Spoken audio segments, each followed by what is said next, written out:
Good evening. It is 6:30. Members of council are assembled when you're ready to begin.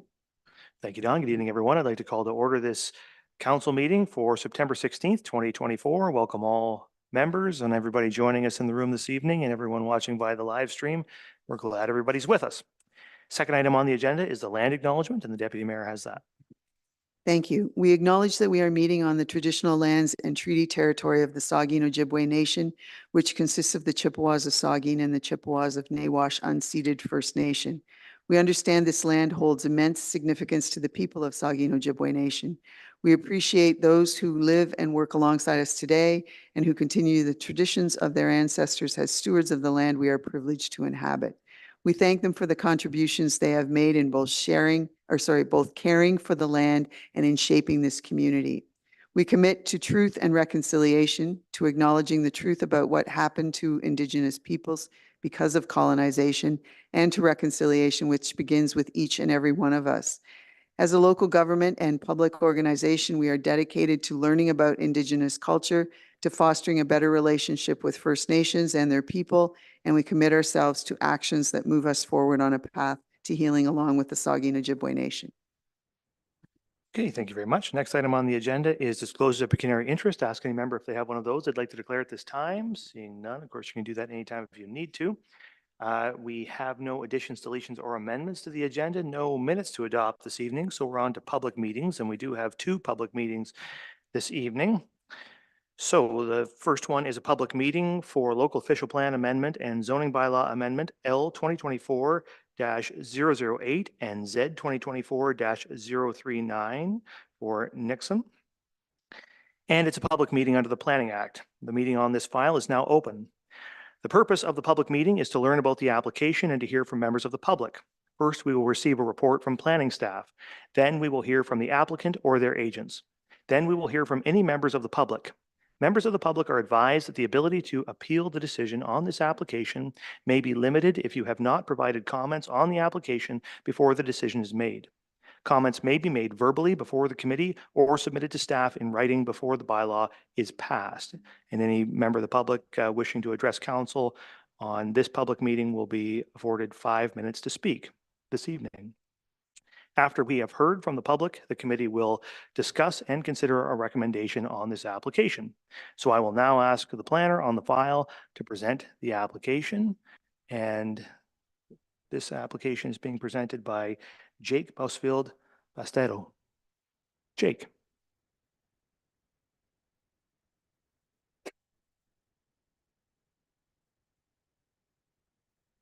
Okay, good evening. So this evening, I'll share a summary of the proposal, the planning applications which are needed, and a summary of the public comments that we've received to date. We will be hearing from agent, several members of the public who have joined us here tonight, so I will keep it brief. I did want to note this evening's presentation is just for information, so no decision would be rendered tonight, but rather our intent is to share the proposal, hear from public and council, and we will come back at a later date with a recommendation. So the proposal is for a new 6-unit apartment building on Leader Lane in downtown Southampton with off-street parking and to maintain an existing parking lot behind serving some high street apartments. The applications which are required are an official plan amendment, local official plan amendment, I should say, for an increase in the density maximum, whereas 90 units per hectare is the limit for high density development. The applicant is proposing a 19% increase to 107 units. That translates roughly from 5 units to the 6 units proposed.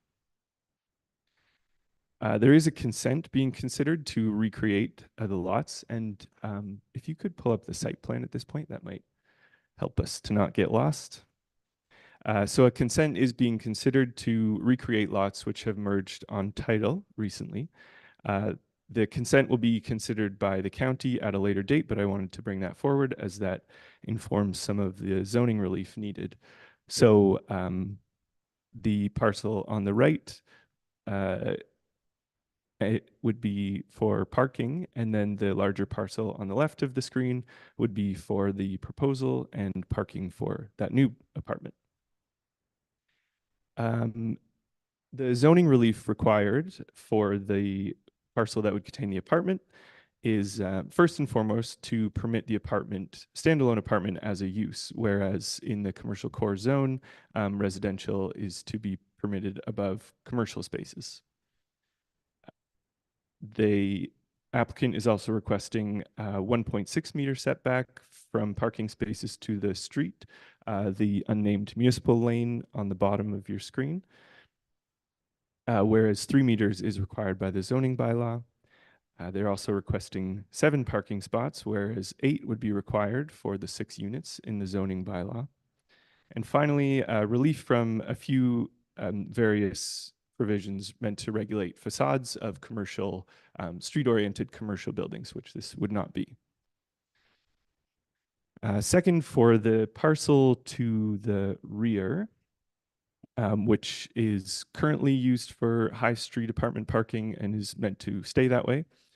They're requesting a reduced frontage and lot area as it's undersized, 0% landscaped open space, whereas 10% is required in the zoning bylaw, the same setback to the street from a parking space of 1.6 meters, and finally parking as sole use for this parcel. Again, I want to reiterate, no changes are proposed. It's currently a gravel parking area for that, for the apartments along High Street. I will leave it there for the details of the proposal. I believe we are going to hear from the applicant's agent tonight, but I did want to summarize some of the public input that we've received to date. This won't touch on everything. I'll note some common themes, and we look forward to hearing from neighbors here to elaborate on some of these issues.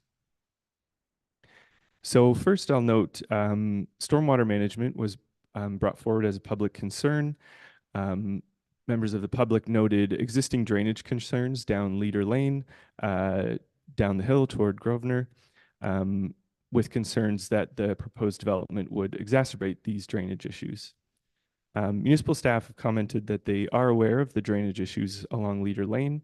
We note that any particular developer, their responsibility is to ensure that on their site, the post-development conditions at the very least match or improve upon pre-development conditions. This has been demonstrated through a stormwater management brief. And while it is, of course, like a reasonable concern to, it's currently got no building and it's going to have a building on it, the compacted gravel in general has quite poor drainage, actually. So the assumption used by the engineers is that it's only about 20% permeable. So following development, the building and the landscaped areas around it would maintain that condition. Furthermore, the flows will be directed to the east, which would be the bottom of this graphic, and municipal staff have noted no issues with the existing storm infrastructure that direction on Leader Lane. Are you able to scroll down one? I believe the next picture has the proposed building on it. It's okay. No, not important. So another concern raised was would fall under traffic, parking, access. So concerns were raised about the increased use of Leader Lane. It's a unique, narrow cottage street immediately parallel to High. So the opinion of staff thus far has that been the increase from 6 units would not represent a concern requiring a traffic impact study to this point.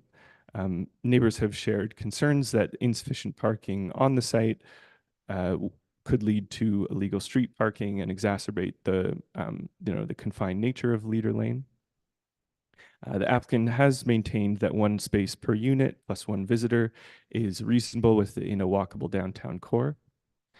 And on the note of fire, this had been raised by several members of the public. The fire chief has reviewed the proposal and provided comment that the approach to fighting a fire at the rear of High Street would not change following this development. Several concerns were raised regarding character, heritage, neighborhood compatibility. The concerns being that the new structure would impact the unique heritage character of Leader Lane. So this street, I'm sure many of you drove it, have driven it, or did in preparation for this, maybe even walked it.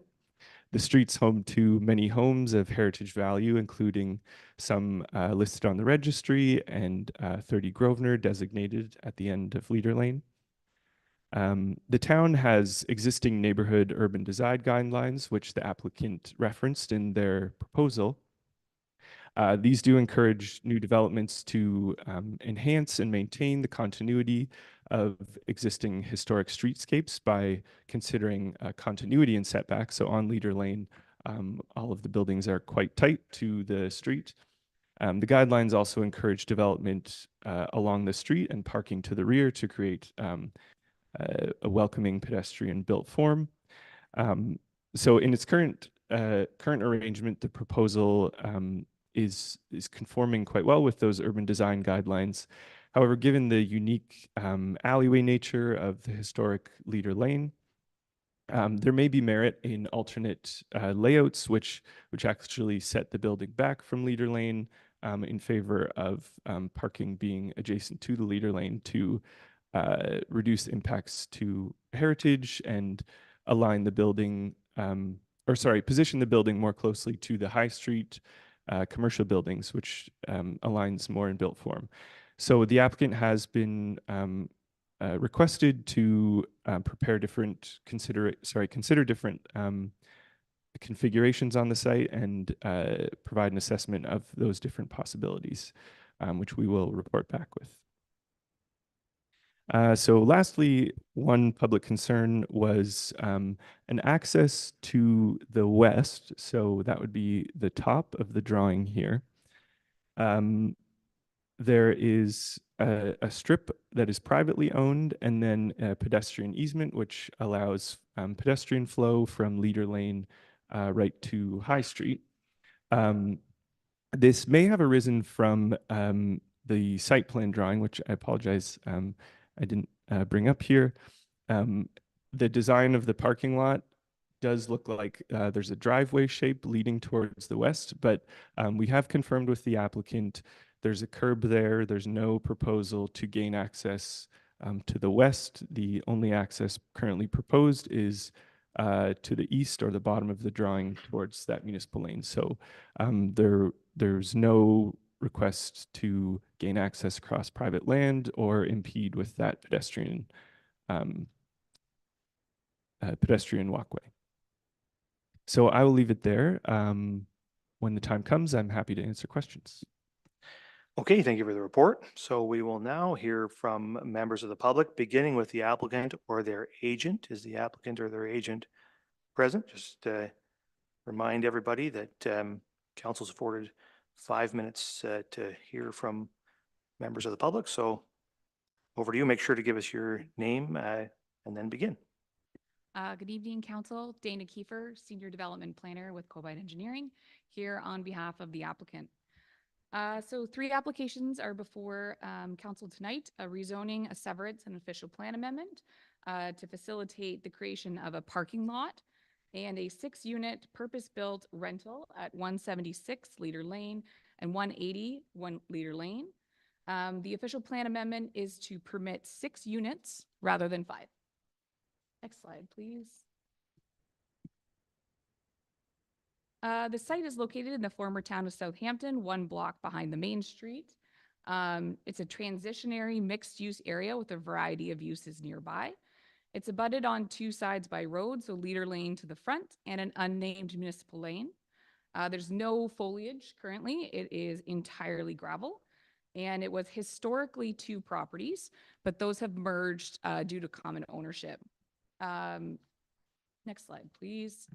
Designated primary settlement area in Bruce County official plan, designated commercial core in Saugeen Shores official plan, and zoned commercial core in the zoning bylaw. Next slide, please. 3-story apartment building with 6 units, 2 1-bedroom units proposed, 4 2-bedroom units proposed. An associating parking area with 7 spaces is proposed as well. A new parking area will be on a separate lot, being to the rear of the property, for residential units that are in a building already on High Street. So there is 5 residential units in that building on High Street. We are proposing 6 parking spots to service that use. Next slide, please. Sorry. Consent to sever is requested. Parcel will contain the proposed parking lot for that building on High Street. Proposed OPA just for that 1 extra unit. Lot area reduction for the parking lot only. A lot frontage reduction from 15 to 12 meters. Landscape open space from 10% to 0% for the parking lot only. The apartment will have 19% landscape open space, which meets the zoning bylaw requirement. Setback of parking area to street line and minimum aisle width reduction. Next slide, please. An environmental site assessment, phase 1 was completed. A functional servicing report was completed, and a stormwater management report was completed in support of the applications. Next slide, please. So again, just highlighting that that OPA is for 1 more unit proposed than the 90 units per hectare. And again, apartment buildings are just easier if you have an even number of units rather than an odd number of units. Also would highlight for council that the max height in the R1 zone is 10 meters, the same as the commercial core. So it would be relatively similar to what would be able to be built in height to an R1 zone. A residential use here is probably more compatible than a commercial use, which is permitted under the current zoning, and aligns better with both the condition of leader lane and the required parking spots. So residential use is going to require parking spots, a commercial use would not. So 7 parking spots proposed, 1 per unit and 1 visitor. So just wanted to highlight a couple of points from the Saugeen Shores Urban Existed Neighborhood Design Guidelines. New infill buildings should be developed in a way that minimizes adverse impacts on neighboring properties and promotes the efficient use of existing servicing infrastructure. They should also provide a range of housing types and promote variety, diversity, and affordable housing options. Buildings use a complementary scale and massing and height for the development of new buildings adjacent to protected heritage properties. Do not mimic adjacent protected heritage properties. Complementary does not mean the same as. Enhance and maintain the continuity of any existing streetscapes when incorporating new development or redevelopment. This may include continuity in setbacks, landscaping, building heights, massing, etc. Buildings should be sited to locate the main entrances toward the street. If this is not possible, then they should be directly visible or easily accessible and as close to the street as practically possible. They should also provide a sense of enclosure and be designed to give a maximum protection from wind, rain, or comfortable and safe pedestrian access. So those are the guiding principles that guided that the building be towards leader lane. We were trying to fulfill a lot of the objectives that are in your infill guidelines. Final slide. And in We conclusion, have passed over 5 minutes, so if you could conclude, go right ahead. perfect. We're right on schedule. Excellent, thank you. Redevelopment of a gravel parking lot into 6 purpose-built rental units. The built form is compatible with the scale, height, and massing of the surrounding area, and it would diversify the housing stock in a very walkable area of Southampton. Thank you. Okay, thank you very much. Okay, so now we've heard from the agent for the applicant, so we'll move on to hearing from any member of the public who wishes to speak in support of the application or is here with questions, concerns, or objections to the application. So I have a few names here in front of me. We'll go through those first, and then after that, I'll ask if there's anybody else who wishes to speak. So first on my list is Chris Marshall. And so Mr. Marshall, you can come on up and you have 5 minutes, sir. Good evening, Mayor Charbonneau, council members and guests. My name is Chris Marshall. I'm a mechanical engineering technologist. I've got over 20 years of engineering experience. I currently work for a mining consulting company. I'm here on behalf of my mother, Brenda Marshall, who resides at 170 Leader Lane.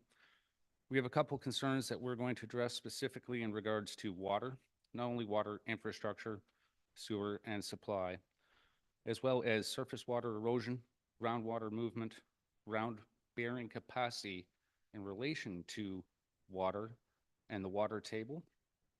So I'll start off with surface erosion. So we have noticed on the east side of Mr. Marshall, sorry to interrupt, but we're worried your mic isn't on. Can you just check the mic and make sure it's on? Okay, just move your face a little closer to it. apologizing. I No didn't worries. mean to Carry be on. Too loud. Absolutely. So I'll start off with surface water erosion on the east side of 170 Leader Lane. So we have a lot of water that comes off of the existing structure where that gravel area is, and it will go and pool through my mother's backyard and out of the retaining wall and settle by the catch basin that is down by the little lane off of Leader Lane. As well as that, that constantly floods, and we've had situations in winter where it has had to be cleared due to ice. On top of that, underground drain. There is a giant underground drain that actually goes through that existing gravel parking lot and ties into my mother's property at 170 Leader Lane. We've actually seen that thing open up before, where the current building is proposed to be built. July 7th, 2022, we actually had to call Constable Clark with the police force in order to come and fill the sinkhole. Groundwater movement, we're concerned about soil absorption. So basically, this giant building is going to be displacing a huge amount of land. The water is going to be running off in very specific areas based on where they locate the eaves troughs. All this additional water is going to impact the surrounding land and impact the water table, elevating the water table. In doing that, you're going to increase the chances of, in the wintertime, frost changes impacting the existing buildings, or the biggest concern is the change in ground bearing capacity. You are saying that this gravel lot is going to be able to handle the load, and gravel can typically handle 200 to 600 kPa. But our concern is that all the surrounding buildings are built on soft clay to sandy silt, which can handle typically less than 75 kPa. When the water level elevates and gets up to the ground level, what you end up doing is reducing the bearing capacity of that soil by up to 50%. So the impact of all this additional water, this displacement of water, this runoff of water, the impact of not maintaining or servicing the sewer or the old drainage systems could impact the foundations of our existing buildings. My mother's house was built in 1859. It is as old as the town of Southampton was itself. It is a stone foundation, so it is definitely going to be impacted by water infiltrating into the ground and reducing its ground bearing capabilities. At the moment, I think I just want to touch off with, I think due diligence is required in order to address the concerns about runoff, the water table, frost changes, erosion, loss of bearing capacity, and potential damage to the properties adjacent to this proposed building. Thank you. Thank you very much. Okay, so next on my list, I have Virginia and Ed Turillis. My apologies. Problem. Go right ahead. You have 5 minutes. His slides are up soon. Okay, good evening, everyone. We are Ed and Virginia Turillis. We live at 160 Leader Lane. Tonight, we wish to illustrate with pictures and give you an overview of daily, weekly, bi-weekly activities and traffic on this section of Leader Lane, to provide you a comparison to other more quieter lanes and how movement is incomparable. This is why we have some realistic concerns. Truck volume on Leader Lane. This recycling truck in front of 165 Leader Lane stays anywhere from 5 to 10 minutes sorting items. Cars behind the trucks cannot pass. This is adjacent to the small lane, also known as Leader Lane, north-south, which services the residences and businesses behind High Street. This adds to the street flow of traffic in and out of east-west Leader Lane, morning, noon, and night, which has not been captured. Trucks back into north-south Leader Lane from east-west Leader Lane to get to the commercial stores. Sometimes they have to use private driveways to maneuver the reverse turns back down the lane. The driver commented that he wished not to have to deliver via High Street for fears of traffic dangers. Next slide. This tree was clipped by a truck engaging a 90-degree turn from Morton Lane onto Leader Lane. The truck then has to back up to the proposed site where the space may be marginal. This is to identify the concerns of tight spaces on the lane with minimal setbacks and protruding possible the upper balconies. This garbage truck stops at the top first, and then the garbage is then gathered at a central point further down the lane for the remainder of the properties, including other high street businesses and residents. So there are 2 garbage focal points on the lane holding up traffic every week. This next slide, not a very good one. The Kawartha dairy truck is a very important delivery for the town, of course, and it comes through Leader Lane routinely. We were not able to capture the Southampton Olive Oil Company truck delivery. They can no longer back into the space behind the store, so they stay parked on the lane for longer periods of time. And they wait for Rona or Home Hardware to come with their truck and or forklifts to assist with the skid delivery to the back of the store. This all happens routinely without the addition of a more congested, built up and condensed area, which will compound traffic with additional delivery vehicles, Purolator, FedEx, UPS, and now the moving trucks and furniture deliveries. Now we're going to omit the next 10 slides for time constraints, and we're going to go to garbage and recycling. At the proposed building site, there's currently a small lockbox bin for the high street apartments. However, some businesses have been filling them with several bags as well, thus overflow outside of the bin, leaving it vulnerable to animals, seagulls, and spreading it about the area. Where is the proposed building refuse going to be placed? Who will monitor and ensure it's done correctly? As recently there were dried plant pots and soil disposed of and remained for several days. Will this quaint heritage downtown lane become an eyesore to the town because of gentrification? And lastly, water pooling on the lane. There have been large city center studies done showing that paving and cementing of land spaces reduces the natural absorption of water, therefore now creating more flooding in cities as climate changes are enhancing. Some cities are actually removing asphalt paved driveways. Or will a permeable pavement be used to be rain ready, a program which Ottawa is promoting? These slides are just to illustrate the water pooling that is currently occurring southwest of the site. Even though the site is currently labeled as flat, construction and development will alter and disturb the grade. There is a slight hill downward on the lane, and naturally water flows west, ignoring all other compass directions. We are hoping the county engineering will address any foreseeable concerns we are expecting, as there seems to be little to no landscaping being planned. Thank you. Thank you very much. Okay, so next I have Tammy LaRue. Ms. LaRue.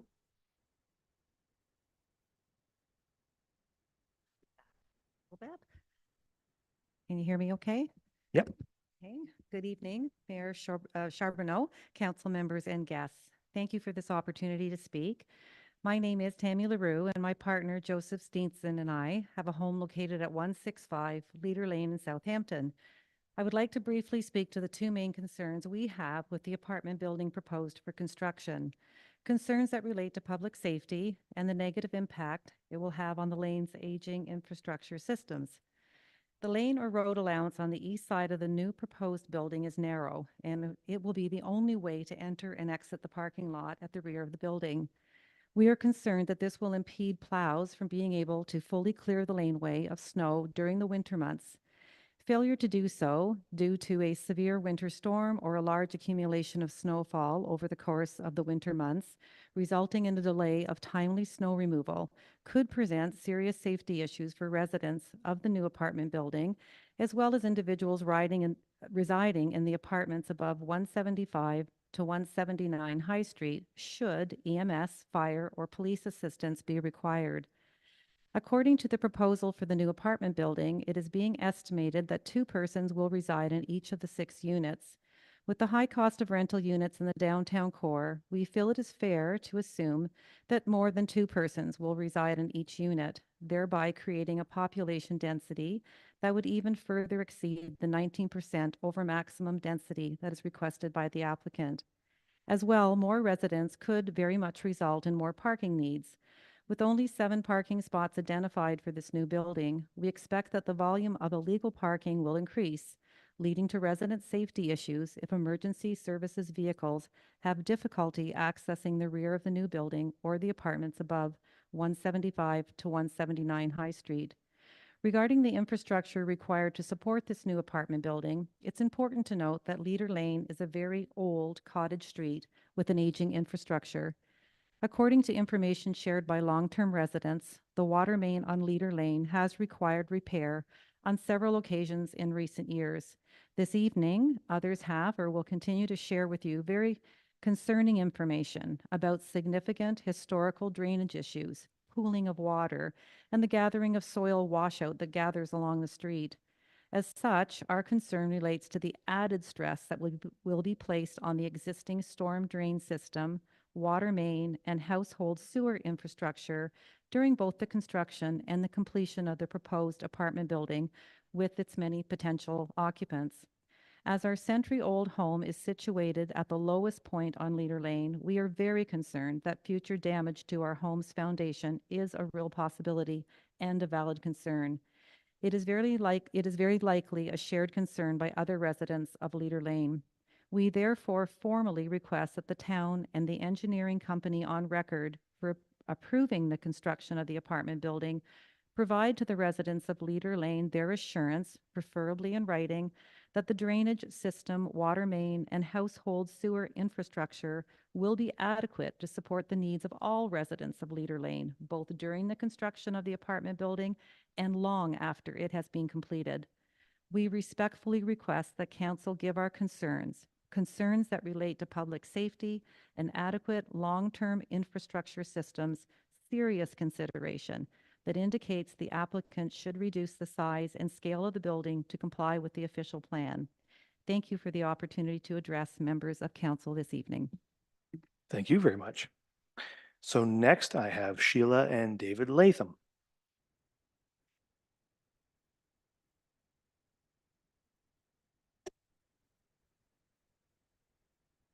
Good evening and thank you.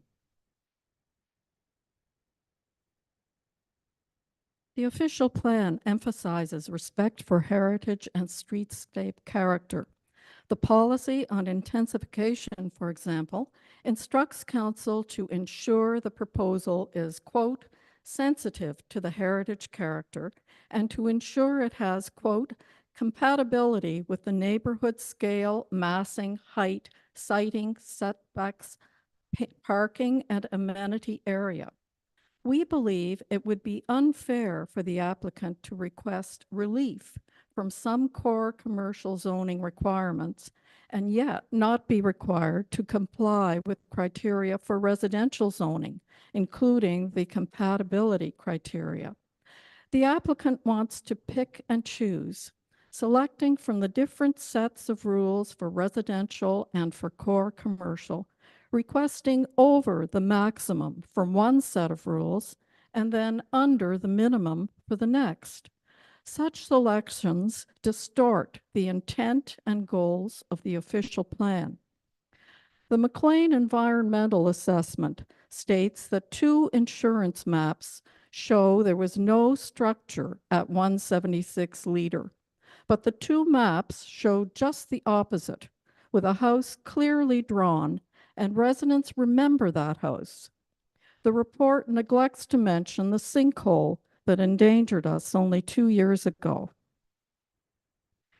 A quick walk down Leader Lane shows you the houses, starting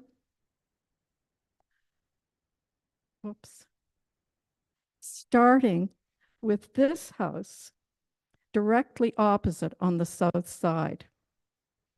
Next door on the north side is this house. Diagonally across the street is the former Cottage Hospital, highlighted on the Heritage Walking Tour Guide for Southampton. On the south side, with its porch at the pavement edge, is this house. On the north side is this one.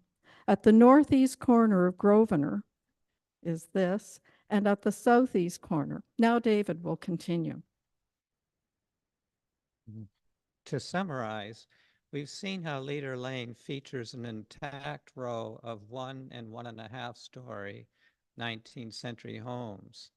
A 3-story sixplex on the highest point of a sloping hill would overwhelm this lane, too large for the lot on this busiest narrow cottage laneway, so different from other laneways. For example, here is Union Lane, 1 block north of High Street, parallel with Leader Lane, 1 block south of High. You can see that Union Lane is wider, without homes on the roadside edge, indeed with no intact row of homes, no significant hill that threatens neighbors with flooding. Union Lane is a hodgepodge of incompatible sizes and styles. Within that hodgepodge, we see here on Union Lane an apartment building that fits its laneway. It's set back from the pavement, and it adds plenty of landscape green space with grass and trees. In conclusion, the proposal fails to comply with significantly major zoning regulations on several counts. Moreover, our letters itemize errors and discrepancies in both professional experts' reports by Cobide and by McLean. Those errors suggest that the residents of Leader Lane are the more reliable experts on the conditions of living on Leader Lane. A compromise might be a 2-story fourplex of affordable apartments with landscape green space, a reduced scale that is far from ideal, but would be less incompatible with the row of small heroic homes, whereas a 3-story oversized sixplex that fills the lot is grossly incompatible in height, bulking, and massing, much too large for a narrow, busy with traffic cottage lane, already bursting at its seams with the stress of traffic and flooding. We thank you for your time. Thank you. So the last name I have on my list is Paul Schindel. Mr. Schindel. Oh, okay. So Mr. Schindel doesn't wish to speak. So I guess I'll ask then, is there anybody else here with us this evening who wishes to speak either in favor of this application or with concerns or opposition to the application? I'll ask the clerk, is there anybody online who wishes to speak to council on this matter? No, sir. Are there any written submissions that were not already discussed in the planning report, presentation, or oral submissions? No, sir. Okay. So if there's nothing further from any members of the public here, then I will ask if any committee members have final questions on the application before we close the public meeting to discuss the application. In this case, we will just be discussing a recommendation to receive this for information. Questions from members, starting with the deputy mayor. This is the part for questions, right? That's Okay. correct. Questions? It was really difficult to read the site plan. If I could get somebody to clarify what the lot sizes actually are for both of the parcels. I wasn't able, even with pushing up the drawing as big as I could, it was very distorted. So the size of the lot that would house the proposed apartment building and then the retained lot, which is the parking area, what are the dimensions of those two lots? For the So planner.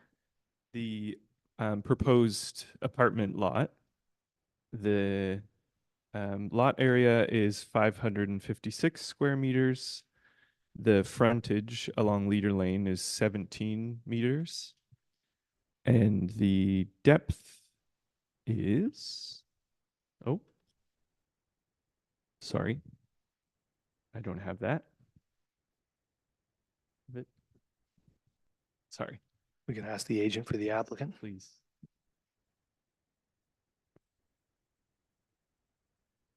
Through you, Mr. Chair. Depth on the front lot is 32.3 meters. And the size of the rear lot for the parking lot is 237 meters squared. And you want the dimensions of the width and the length? I would appreciate that, but did you say 237 square meters? That's correct, And yes. if you have the depth and the width, that's great. 12.19 meters by 19.5. Thank you. Um, It was mentioned that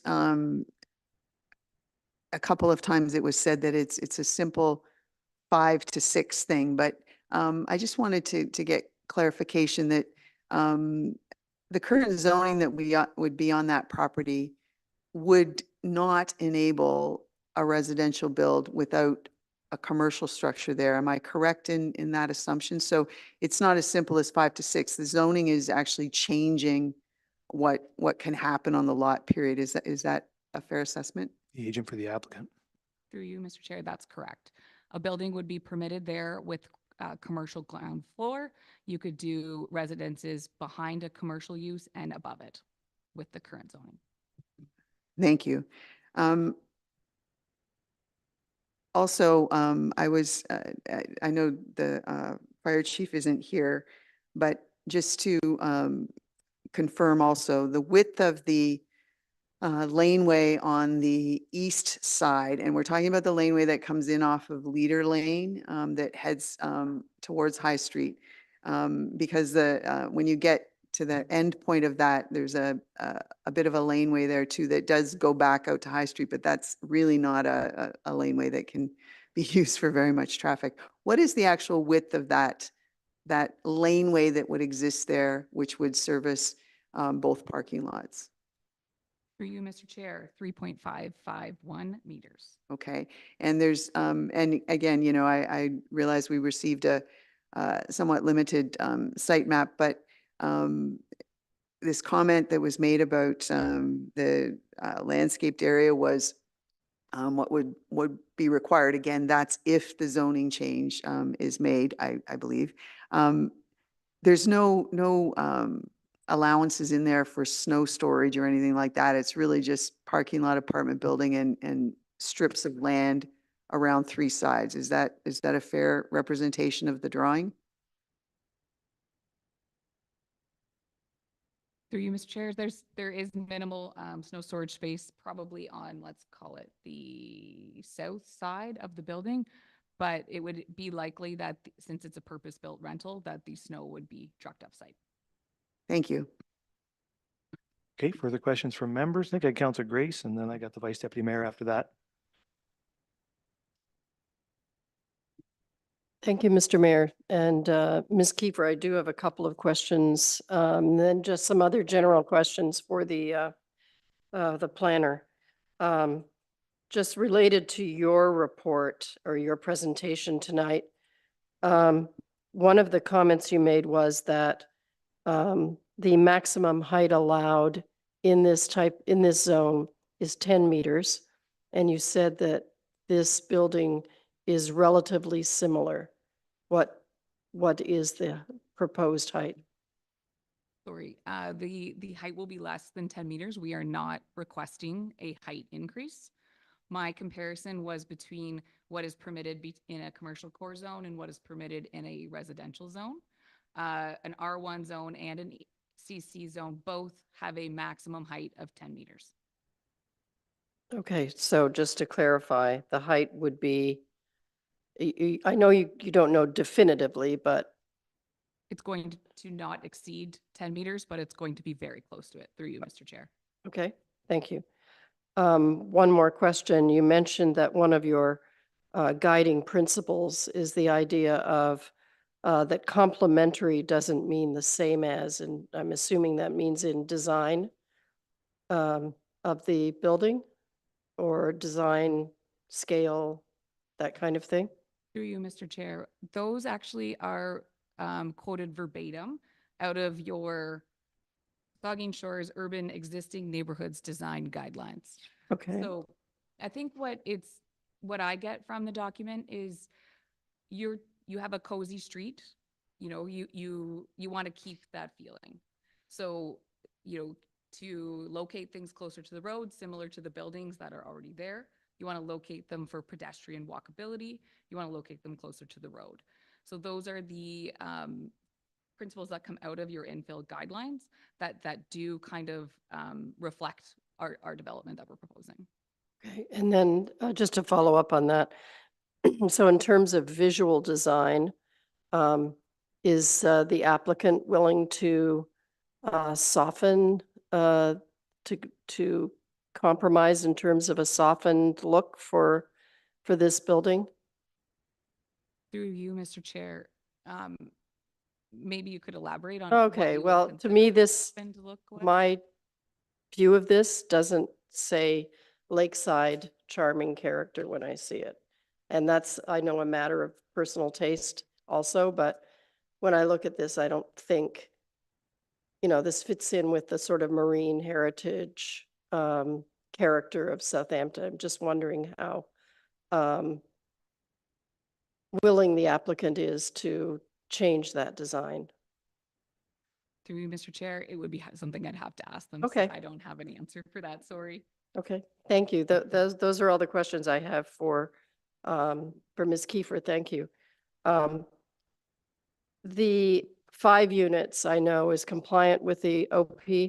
And I did ask Jake earlier today, what would the density be for 4 units? Because at least one of the members of the public have raised that as an alternative. The planner. Sure, through you, Chair. So 4 units would be 71 units per gross hectare. And just since we were discussing 5 units as well, that would be 89 units per gross hectare. Okay. I think at this point, I have one more question, Mr. Mayor. In your report, Jake, you also talk about there's a reduction requested in the landscape open space for the parking lot from the required 10% to 0%, but that the apartment building would be 19% where the requirement is 10% coverage. So my question is, what would be the total percentage of landscape open space for the entire proposal? Sure. So that would be roughly 13% landscaped open space. Okay, thank you very much. Thank you. The Vice Deputy Mayor. Just to follow up to the landscaping 13%, Jake, what is the requirement again? 10% in the commercial core, And this is 13%? if considered as one cohesive site. Right. Yeah. Councilor Grace just alluded to the character of the neighborhood. And I think in our guiding principles says it should be considered. The developers here tonight, I know, in the minds of the developer, that character of the neighborhood with what they're proposing is really in meeting with the character of the neighborhood with what they're proposing. Is that what they're saying? Because I think I hear what Councilor Grace is saying. How does it fit into that area? So I'll say at this point, what's being considered, that what's been proposed or offered is a concept plan. So what we're specifically discussing tonight is, those setbacks, how much of the lot is covered, how many Right. parking spaces are there. So I understand the question. We are somewhat limited at this point in terms of to what extent we are discussing that specific. I just think when this comes back for recommendation, that it really needs to be given serious consideration. Okay. Yeah. And And did you have a question for the applicant in there, or? Or do you want to put that question to the applicant? No, I think when it comes back, the concern I have is how this development I'm seeing fits in the character with the character of the neighborhood. Sure. That's a concern of mine. With the parking requirements, could you just refresh my memory again? Where there's 7 parking spots being allocated for 6 units, is that is that meet the requirement? Is it one parking spot per rental unit? Is that what's included in our official plan zoning bylaw? The requirement is one per unit plus one visitor per every 4. Mhm. So that's how we arrive at 8, because it would work out to 7.5, and the zoning bylaw instructs you to round up. So, Okay. Yeah. I did have a question about the snow storage area. mhm, It just seems to me it's a really tight area with the winter storms we get. understood. Yeah. I just think we're looking at a big problem with snow storage Okay. with that many units. That should be a concern, I think, to all of us. With I think it's the Interior Planning Act, there was a change made recently where we talked about 10 units. Less than 10 units are not subject to site plan control. Explain that to me again. You have it right. This proposal would not be subject to site plan control. Just explain for the people in the audience. Okay. What it means in terms of not subject to site plan control. What are we handing to a developer now? Saying Sure. that you don't have to meet those requirements. So tell us what that means. Okay, so previously there would have been an opportunity to require site plan control be a future application that the applicant would have to make. That would be an opportunity to discuss specifics around landscaping, um, materials used on the building, getting into some of the more of that built form. Through changes to the Planning Act, that's been removed for any proposal under 10 units. Correct. So if this in fact was approved, with the new regulations the province has set down, they're not subject to site plan control, i.e. landscaping. Look and feel of the building, correct? Those are That's the kinds correct. of things that Yeah. we're used to be, there'd be some say in that, Mhm. but no longer. So just to touch on landscaping, it's required in terms, we're still discussing it tonight in terms of zoning. I would say it's more in the abstract in terms of how much area is set aside for landscaping. We aren't having the discussion around, native species and such. Yeah. Okay.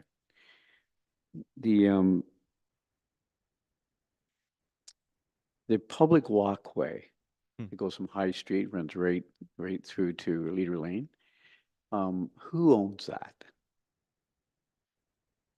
I don't have an answer. I can come back to you with that. I think it's important we find out who owns that Yeah. because it potentially could be impacted, but I'm not sure in which way. I Okay. think it could be potentially impacted. I'd like to know. It's important for me to know who owns that walkway. Sure. So could you get back to us on that? Mhm. Okay. Yeah, that's it. Thank you, Mr. Mayor. Okay, further questions from members? We'll start with Councillor Davinsky and Mayette. Thank you, Mr. Mayor. A lot of my questions have been answered, but we'll start with you, Jake. The proponent has said the height of the building will be less than 10 meters. I don't think they said it would be close to that, but less than 10 meters. Do you know how tall are the buildings in the neighborhood compared to that 10-meter plan? I don't have the numbers in front of me. I can come back with more specifics when we're discussing a recommendation. If I can ask, are you you're asking both about the historic homes on Leader Lane as well as the commercial on High Street, or are you focused? The commercial on High Street will do, because it seems to me I saw a photo where the proposed project looked out of place in the scheme of things. And I need to know if anybody has taken measurements of the other, even though they're allowed up to 10 meters. Going up to 10 meters doesn't make it right. it could cause a problem. And as my colleagues before me have said, the build is not what perhaps some of us have envisaged as a marine heritage type of build. That's for sure. And then if you get something like that, that's overpowering the other buildings, it could, in my mind anyway, affect and destroy the outlook of that particular area. So I think we need to know what the others are doing as far as that's concerned. I wonder if Ms. Kiefer would have an answer to that. Has any measurements been taken of other buildings? Thanks, Jake. The agent for the applicant. Through you, Mr. Chair. No, we have not taken any measurements of other buildings. I would say the building probably directly across Leader Lane is probably, it's a good 2 stories for sure. The buildings on High Street will be likely over 10 meters because they are a full 3 stories in most cases. But no, I haven't taken any measurements of what the heights are in the surrounding area. Okay, well, I've got you up there. There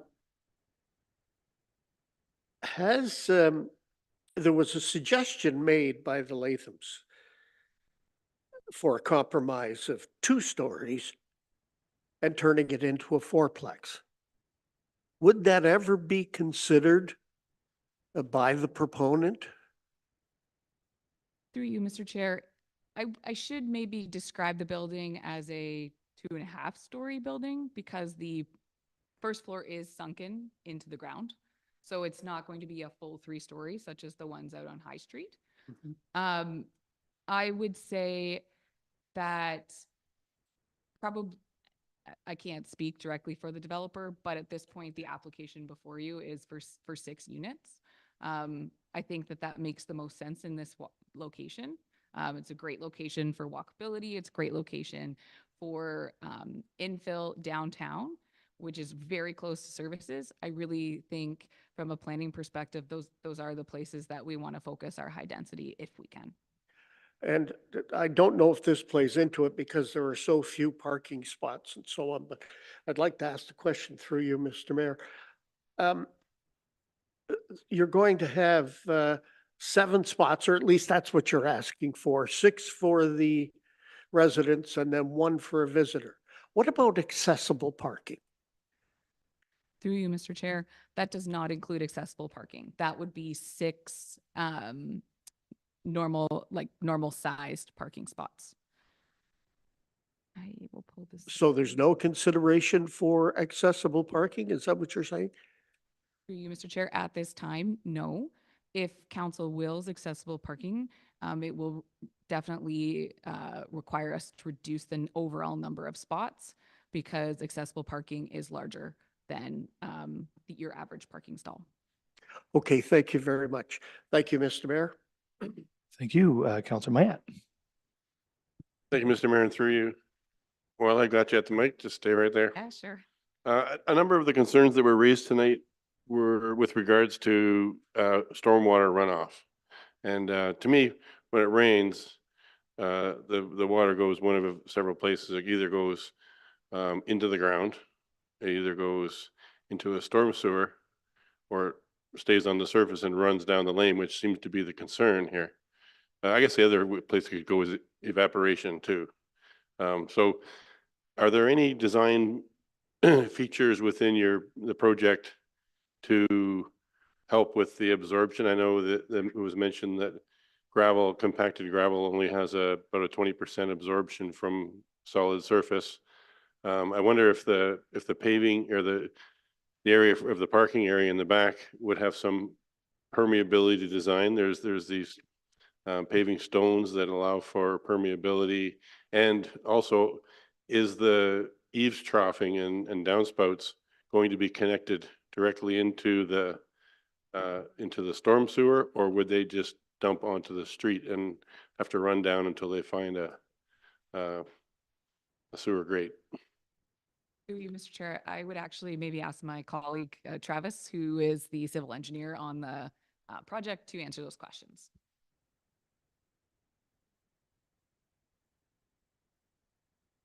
Through you, Mr. Chair. So at this time, we haven't discussed permeable pavements with the developer. Now it is something we are familiar with. Now there was some concerns raised though about adding additional groundwater. So I think it's something we would have to discuss with the municipality, and same goes for the roof leaders. If they would allow us to tie directly to the storm infrastructure that's on Leader Lane, we would be open to doing that. I think anything that could alleviate some of these concerns, because I think they're real concerns about water having no place to go when you're taking a significant chunk of absorption area out of the current mix. So, yes, thank you. Okay, Councillor Halpin. Thank you, Mayor, and through you. My colleagues have asked all the right questions and everything like that. So I'm just going to make a, oh, I'm sorry. Can we make comments now? Not or at this just stage, questions? Councillor. If there's questions, we'll conclude this part and then there'll be an opportunity for you to make comments. So I think I had Councillor, or are there any other questions from members who haven't spoken yet? Because I did see Councillor Grace put her hand up earlier, so I'll get Grace and then back to the Deputy Mayor. Thank you, Mr. Mayor. I realized I had one question that I hadn't asked. And this would be for, I guess, the planner, for Jake. In your report, Jake, you mentioned that the applicant is proposing to maintain the lane, I guess it's the adjacent lane, privately, and will use smaller snow removal implements, which will work for that 1.6 meter setback. So my question is, could this be added as a condition of approval going forward, so that would be required by future owners? Through you, Chair, that's right. The applicant has expressed interest in pursuing that sort of management arrangement. In discussion with the town, there's opportunity to create an agreement, and through the severance process, there's an opportunity to create very detailed conditions.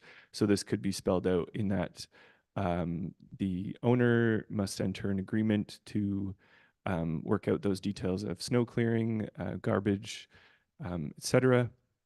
And in your question you had sent me before the meeting, you'd asked about how that lasts in the long term, and it would be registered on title, so it would go regardless if these folks sold it to someone else, that agreement would remain in place. Thank you. The Deputy Mayor. Thank you, and through you. And I'm glad that Councillor Grace asked that, because I was going to ask for some confirmation or clarification about private maintenance of the laneway, because it does service other buildings that have nothing to do with this project. So I appreciate the answer you just gave. A couple of questions which came out of some of the comments that have been made. Again, just looking at the site plan that's in front of us, there were comments made about the setback matching sort of the look and feel of the neighborhood. What is, and I heard you describe this as just a concept. I'm seeing it as a reality though. But what is the setback that's shown in this drawing? What is the measurement there? I believe it is 1.2 meters. 1.2 meters, you said? Yeah. Um, Sorry, 0.28. Sorry? 0.28, 28 centimeters is the setback that they're proposing. Centimeters. So like Correct. this much? Yep. Okay. Okay, I will have some comments to make about that when we get to that point. I did want to ask the parking limits that were mentioned, this one spot per rental unit.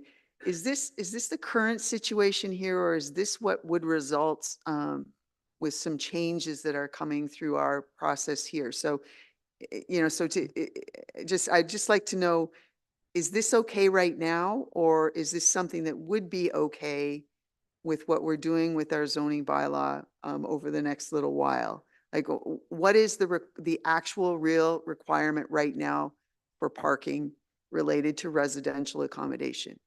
So the requirement as it stands today, following that calculation in the zoning bylaw, would require them to provide 8 parking spots, and they are seeking relief from the zoning bylaw to instead provide 7. Okay. Somebody, when they were speaking, also mentioned that these parking spots were quote unquote normal sized. I believe part of the application though, and you can correct me if I'm wrong, would shrink the width of the parking stall down a meter. Did I read that properly? That's not the stall itself. It's the aisle, so the space between 2 stalls. So it does constrain maneuverability to some extent. I didn't provide comment on that in the report, and I'd be happy to following the Well, recommendation. Perhaps you can just give me a little more verbal response there so I can picture that, or we can picture that.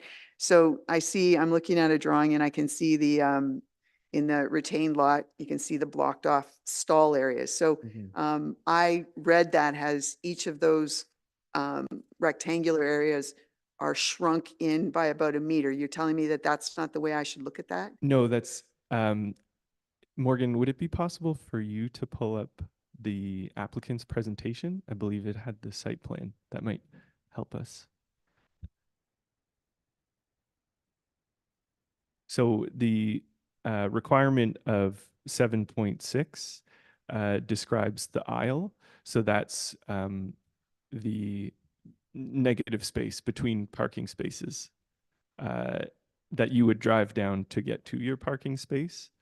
They're intended to be 7.6 meters wide to allow for maneuverability through the parking lot.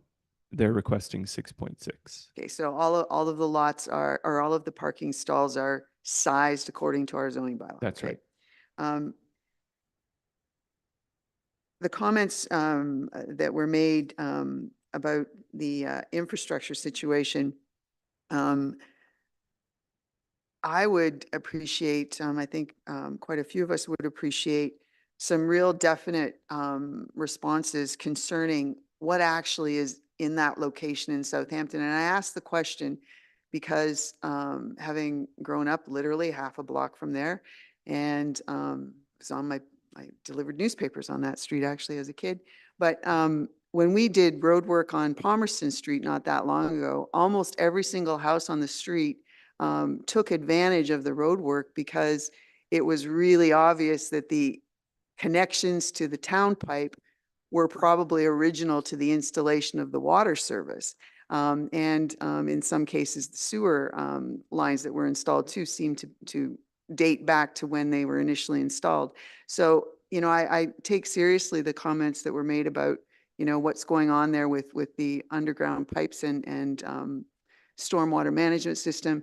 I think it would be really appropriate to have much more information about what actually is there and then, how it can accommodate. And I know that there was mention of a brief that came from COBIDE associated with, I can't remember the exact way it was described, but it's a developer brief had something to do with infrastructure. I think it would be appropriate to take into account some of the language and the examples given by neighbors and residents because they generally do know their own street quite well. But second of all, that we use whatever resources we have through the town to get a really clear picture of what actually is there, because I wonder if in some cases there's stuff underneath the ground there that's been there from the very first time that it got installed, and there's just I'm really unclear from what we received in the application as to whether or not all of that can accommodate this, but thank you very much. Thank you, Councillor Stack. Thank you. So just a quick question on the reduced negative space between the parking spots. When you say reduced maneuverability, what exactly do you mean? Are we suggesting that some car, like if you, let's just be sort of candid about, it won't surprise me if a large truck, like a pickup truck, wants to park in the far back spot. When you say reduced maneuverability, Like, are they going to be readily able to back in, back out of their spot, or are we going to be put in a situation where people have to park in certain spots in order to park? I'm sorry I don't have a good answer for you at this time, but would anyone from the applicant side want to speak to that?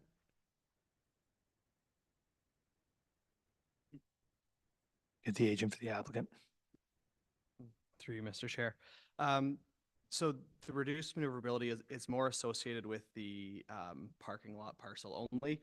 Now, there is the lane to the north of that. So I guess there is some additional space there. Now, that requirement, I won't say it's specific to Saugeen Shores, but each municipality has different ones. So Saugeen Shores is one of the wider drive aisles. Now, some of them go down as low as 6 meters. So I think I don't know that it'll completely eliminate someone from being able to park in any given spot. It just will be tighter to get into and out of, but there are a number of other municipalities in the local area that have smaller drive aisles. Thank you. I don't think this is a question that has an answer, but is there, I guess we can't put a condition on this that requires some notice to people if we're doing a reduced parking lot size. I think I'll provide comments later about my previous comments around my concerns on parking in all these new buildings, but I'm just concerned that this is a tight area. We've heard some concerns from residents around the use of the lane and traffic. And then I'm just concerned if the parking lot's too tight, that larger trucks have to find somewhere else to park. So I don't know that there's an answer, but it'd be useful to know in the final report. Yeah. Sort of what, if anything, we can do to provide some notice to people who are going to lease. Sure. lease Yeah, that land. I understand the concern. Okay. It's something we will investigate further. Yeah. Okay. Further questions? I just had a question. I've just been looking at the zoning map of the area. And this entire piece of property is surrounded by core commercial, right down from High Street right to Leader Lane is core commercial. And then from Morton Lane to Albert Street is all core commercial. So this property is surrounded by core commercial zoning. And I just am interested by the comment that that you have made actually in your report, quoting the opinion of the applicant. And you say the applicant, you're talking about removing the requirement for commercial on the site. And you say the applicant detailed the limitations of this site for commercial uses, including lack of main street exposure, incompatibility with surrounding residential uses, and traffic challenges. Which is, I mean, I don't know how long this piece of property, all of these properties have been zoned core commercial, but a long time, as long as I can remember, and probably since before I was born, I would guess. Like this is a commercial part of Southampton, so I would guess it's been given that the community has said this is essentially a commercial area and zoned it that way. So, but we're saying now, and you're saying, and quoting the applicant, saying that it's no good for commercial. It's no good for commercial. And the whole right up and down Leader Lane is all core commercial. So it's a little concerning, right, to see a piece of this large area and us starting to say, well, you can't put commercial here. Do you have any comment to that? Like, is that the view, your view as from a planning perspective, or maybe you'll give us that view later on, but to me, like, can you maybe give me some more comments on that? Like, what are we saying there? Are we saying that you can't put commercial in the core commercial zone in this area? I understand the concern, yeah, because there is significant areas or lots that only access onto a lane. I would say one thing to consider is that the area is a mix of lots which only front on Leader Lane and several which are through lots. So that I don't have the picture in front of me, but I think that would be the case off some of the major commercial streets and the alleyways that surround them. So that may be something to do with it, and maybe it is something to be investigated if these standalone parcels that don't have main street exposure, should that zoning be considered. I'll leave it there. I'd like to get back to you with a better answer though, if that's fair Sure. to say. Yeah. Yeah, okay. All right, that's my only question. If there's no other questions, then I will now declare the public meeting to be closed. And we'll ask for comments from members of the committee. I will remind the committee, I'll read the resolution. That'll make this even clearer. The recommendation is that council receive this local official plan amendment L 2024-008 and zoning bylaw amendment Z 2024-039 NISCUM report for information. So we will be receiving a report back from the planner. So just remind members that council should withhold its view on the application until we have a recommendation from the planner to discuss. So if you have high level comments you want to make at this time, you can go ahead and do that. We'll start down at the end with Councillor Stack. Thank you. So just a couple of quick comments. Just to maintain consistency with positions I've taken in the past. So I certainly don't have an issue with increasing the density. In fact, I've voted in favor of any other increase to density. So on its face, I don't have an issue with it. I would note that when it comes to character, yes, there are heritage homes, which are beautiful homes, but it also looks into the back of a commercial zone. So I think we have to be cognizant of the mixed use of that lane. I think where my concern is, and it's a similar concern I echoed a couple of weeks ago, and it's a couple fold, and it may come at the end with a request, but I'm concerned we've started to approve quite a few of these buildings in the interest of increasing density. As we mentioned a couple of weeks ago, I'm concerned with the reduction in parking spots. I note that we commented how this was close to active transport. It's a walkable neighborhood. I would note that it's not walkable to a grocery store. There are convenience stores, there are restaurants, there are bars, but the basics like a grocery store, it's actually not a walkable or a readily walkable distance in the winter. I think when we talk about removing parking, we ignore the reality of where people work and the requirements to get to that place of employment. Certainly if you don't work downtown Southampton, not having a car in Port Elgin in the middle of the winter is probably unrealistic. And some of the rents we've seen in units across town does not suggest to me you can't be working in an employment where you likely have to drive to get there. So I'm concerned about, and I know this is not approving the actual development, it's just accepting the report. But I note that I'm still not convinced we've addressed the parking issue across the community, not just in this location in particular. And I think we need to have some information about what these decisions and some of the other parking for other units that we've done, whether that's going to cause some challenges in the future. The other question I have, and maybe Mark, I'm going to look to you, is whether it's possible to get information or a study going about from all the residents that we've seen, all the purpose-built apartment buildings that we've approved without development fees because they've made them to universal design, all the concessions we've made for these units in the past, whether we're actually seeing a reduction in the cost of rental units.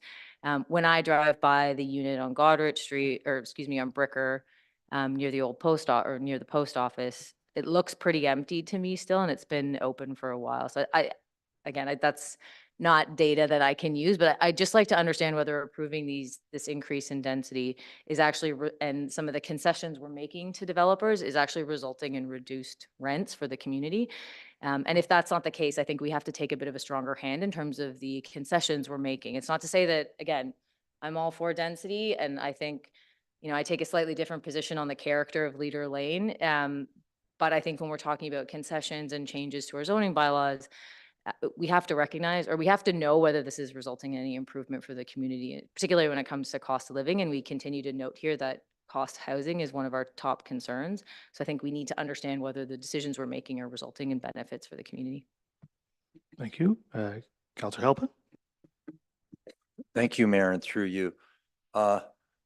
Thanks to everyone that made comments and everything. I read everything beforehand and I've listened to your comments. Just a comment for the developer is that you could go a long way further to make this building fit the character of that neighborhood. And we've seen other developers take the time to make their buildings fit in better with the character of the neighborhood, and that went a long way to appease the neighbors. So that's my comment. Thank you very much. Thank you. Are there any further comments at this time? The Vice Deputy Mayor? Yep, thank you, Mr. Mayor. So it's fair to assume that the planner, Jake, will come back with a recommendation at a future meeting. Yes, that's correct. And this is where I think the system's flawed.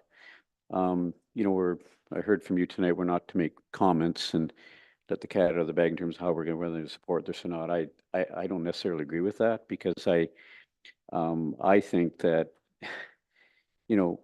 it's important for the planner to hear how this council feels about what's being proposed. And if we don't have that opportunity to say those things tonight, how are you going to know? How's the planner going to know how we feel about what he's putting into his recommendation? Just to be clear, I just to clarify my comment, it's not to say not to express how you feel, only that it's without a recommendation from the planner. This is a process which is heavily regulated, and we have to be cautious about how we progress with it. And so the key thing is not to express support or opposition to it, but up to that point, you can express whatever feelings you like. I won't express my support or opposition, but here I'm going to mention these things. I'm concerned about the character of the neighborhood with this development. I'm concerned about stormwater runoff. I'm concerned about the 28 centimeter setback. I am concerned about the snow storage area. To me, it's a tight area. I'm concerned that there's not at least one accessible parking spot. I'm concerned about the additional traffic on Leader Lane, which is a very narrow lane. I'm concerned about what I think is a very tight parking lot. And I think what I'm concerned about is shoving, it's like shoving a square peg into a round hole. I just think the site is a small site for 6 units and reducing from 8 spots to 7 spots. So I have those concerns, and I hope the planner's listening. I'm one person up here, but I am concerned about those things. And I just think that the Latham's talked about, the 4 units, and I think that personally, a lot can be done with that site with landscaping, enhanced landscaping to meet the character of the neighborhood, and parking can be adequate, snow removal can be adequate. That the integrity of that lane that's used out to High Street can be protected further. I just think there's, I think in my opinion, there's some better things can be done with this development. Thank you. Further comments at this stage, the Deputy Mayor? Thank you. And I appreciate that you, Mr. Mayor, brought up about the whole commercial zone, CC, core commercial zone aspect. Important to note that to the east of this particular property, at various times and still continuing to this day, those 3 properties have been commercially used and have been used front, back, upstairs, downstairs, in various ways, and have all had residential attached with them, but there has always been a core commercial function there. I'm glad that the Vice Deputy Mayor said what he said. I would echo quite a bit of that. 28 centimeters is an interesting setback to consider. It's really not a setback at all. And very, very hard for me to understand using the example of other properties in the neighborhood as, being built close to the road, using that as a reason to, well, we could, our building would fit in. Very different kind of building. And it would put basically a solid mass with, you could still, I guess, have nice siding on it and that sort of thing, but very, very different than the buildings that are there that are bricks, have been there for 100, 150 years. And also, the Vice Deputy Mayor mentioned how you can sometimes do some interesting things with landscaping. Well, kind of hard to contribute to the neighborhood in terms of a fitting in vibe when you have absolutely no room to do anything in front of the building because the building's built right out to the lane. And, with just a tiny sliver down each side. So I would hope that, there's some real concern given to this landscaping situation. And sure, maybe there hasn't been very much there, but this is a conversion of a property. This is where we get a chance to make some things better. And this lot has been used for commercial purposes. It was used by Thorncrest for storage of their property, which was part of their business. So it has an interesting history on its own, but certainly this is an opportunity. And I don't begrudge the idea of some infilling or gentle density, but at what cost becomes part of my way of thinking. I'd also like to just the agent from Cobide used the expression, she referred to it, as a cozy street.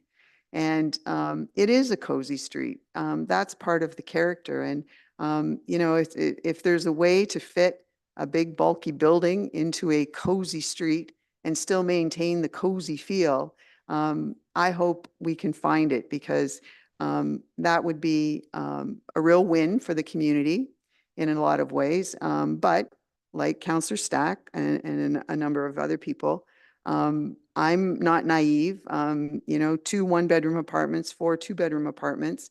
Most of the people in there are going to have 2 vehicles. And if they have 1 parking space, I know it was mentioned that because they're purpose-built rentals, that they'll be told that when they rent it. At the same time, though, if they have 2 vehicles, where's the other one going? And, there's very limited parking there, very close by on the street, on the highway, or on Leader Lane. Grosvenor Street further down has a couple spots in that area. Sure, there's some parking across the road at the Coliseum, but most of that parking has winter restrictions. So I appreciate that 8 to 7, whatever, but we need to be realistic too, and reflect that, there's a reality there that what are we going to do when there's more vehicles than there's space to accommodate? So I look forward to seeing, more information come back to us, but character is a weird little word that it's hard to define. This particular street, in my opinion, as a comment, as an opinion, this little block, Leader Lane, is full of character. And that character comes from 150 years. It was one of the first streets probably populated, as Southampton started to grow a little bit further back from the lake and from the harbor. And it's held its own. So I'm not afraid of development or of change, but we should do our best to make sure that it at least reflects and respects what's already there. That's character. Thank you. Thank you. Anything further? Just 2 comments, I guess, from me. One, I want a good explanation. This comes back about that commercial, core commercial question, because I think it's important if we're going to change the way this piece of property has been intended to be used by the community in a significant way, I think we better have a good answer for that. And the other thing is, right now you could build 5 apartment units or 5 residential units in that piece of property. You'd still need to change over and get rid of that commercial requirement, I assume. But if council were to grant that relief, you could fit 5 pieces of property or 5 residences in there. We're looking for 6. The answer that I heard from the applicant about why they're looking for 6, just because 6 is an even number and 5 is an uneven number, isn't super satisfactory to me. I think, to me, the bottom line is housing affordability. That's the business we're in on housing. And so to me, the answer's got to be that if you're going to get 6, if council's going to compromise and give the applicant 6, it's got to be for cheaper rents across the board. It's got to be to make it less expensive to live there. Otherwise, I'm not sure, because of the other compromises we have to make it fit in there. That's got to be what we're getting in return. And if we're not going to get that in return, then it isn't worth doing. So, to me, that's what it comes down to for me. I got to hear back how much less are each one of these units going to cost if we permit them to build 6 instead of 5. So those are my thoughts. Anyway, you've heard the recommendation. Did I get it moved and seconded? No, I'll need a mover and seconder for that. The Vice Deputy Mayor and Councillor Grace, and then all in favor? That is carried. Thank you. So now we're on to our next public meeting, which is 6.2. And so yeah, next on the agenda is a public meeting for draft plan of subdivision S 2024-002 for Lord Elgin Estates. And it's a public meeting under the Planning Act. This meeting on the file is now open. The purpose of the public meeting is to learn about the application and to hear from members of the public.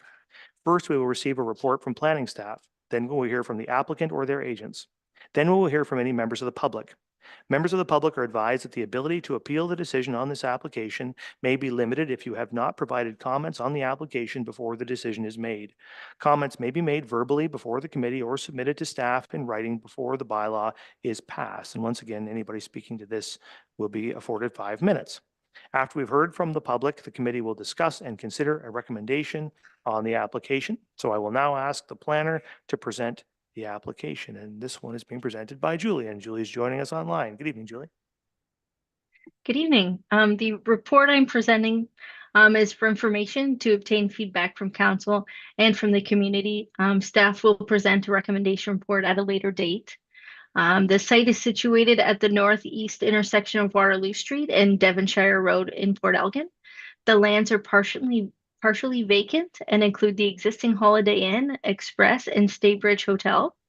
The applicant is proposing a mixed commercial and residential subdivision consisting of 4 commercial blocks, 1 multi-residential block with 3 residential apartment buildings consisting of 195 units, 1 stormwater management block consisting of an existing pond, and 1 new street.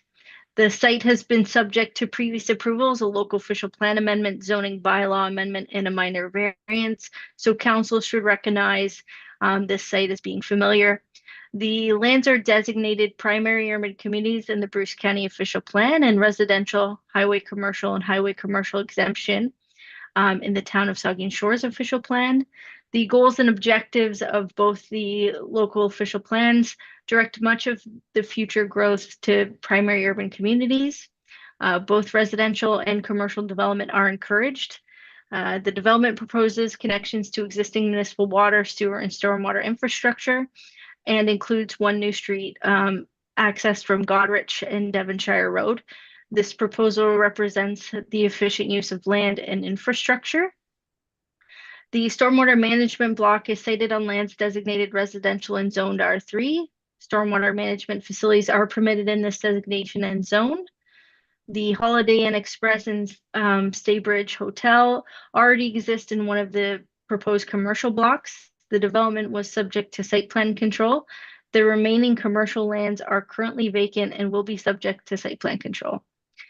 The Town of Saugeen Shores official plan requires high-density residential development and highway commercial development to have frontage or access to a collector road, which is achieved for this site. Access points should be limited through the use of combined entrance points and service roads, which is also proposed in this instance.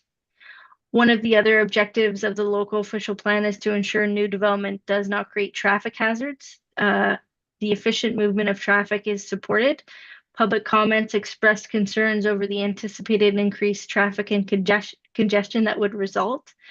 The commercial blocks are currently serviced with an internal road that is labeled Street 1 on the draft plan. The street was designed to meet the Town of Saugeen Shores typical urban road cross-section.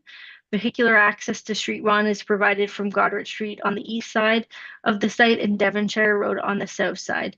Due to concerns of potential traffic conflicts from vehicles turning left in and out of the site, the town required the Godrich Street entrance to be designed and constructed as a right-in, right-out only entrance with no left turn movements permitted. Street 1 is proposed to be transferred to the town, which is under review by staff. Each block within the subdivision is proposed to be serviced with municipal water and sanitary sewers. The servicing is proposed to be transferred to the town or to be maintained by the town through easements established in favor of the municipality across some of the blocks. Town staff are reviewing the servicing strategy. All agencies All agency comments have been provided in your packet. No further concerns were received from the public, and this concludes my report. I will mention that the applicant's planner is also online this evening. Yes, thank you. So we will now hear from members of the public, and we do, as has been mentioned, have the agent for the applicant present. I think that's Mr. Dave Aston. So if we can bring in Mr. Aston, and there he is. There you go, Mr. Aston. And when you're ready, you have 5 minutes. Good evening, Mayor and Council. Thanks to Ms. Steeper for the presentation. Not really much to add, maybe just a few highlights that what's being proposed with the plan of subdivision is not making any changes to the zoning or the land use permissions on the lands. The commercial land uses are currently permitted. The residential development has previously been considered by council. So the zoning is not being modified at all. What's being proposed is to create blocks that would provide for ownership of those various parcels for the residential, the hotel, and the commercial blocks. The street one, as mentioned, has been designed in consideration with town standards. This internal street will assist in making sure there's no additional access to Goderich Street.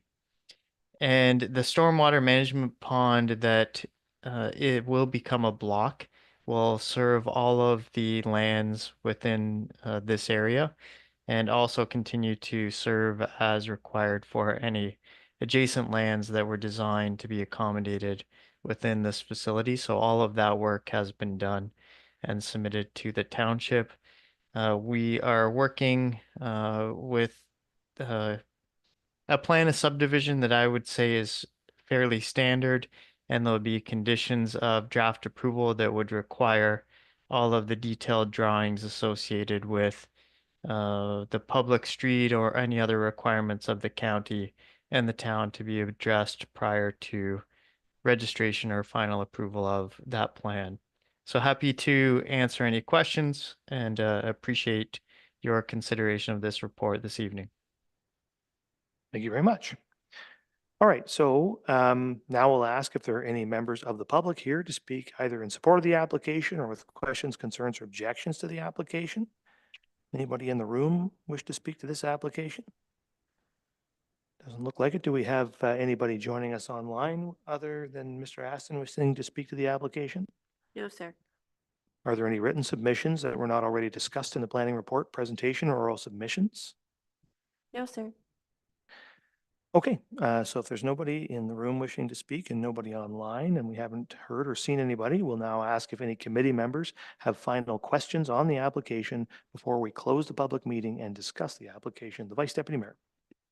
Yeah, thank you, Mr. Mayor, and welcome, Mr. Askin, again. It's good to see you again, and this wonderful development for our community. And you know, whether this is for Mark Polly or for Mr. Askin, but the Devonshire Road, you know, with the new food basics and that whole plaza in there with Starbucks and a whole bunch of other businesses and Holiday Inn Express and Stay Ridge, and now 180 apartment units and all the new commercial blocks. And from a transportation study perspective, and this has probably happened long ago, but the amount of traffic movements during peak time could be in the hundreds, if not thousands, you know, during a peak time, with all the action when this is fully built.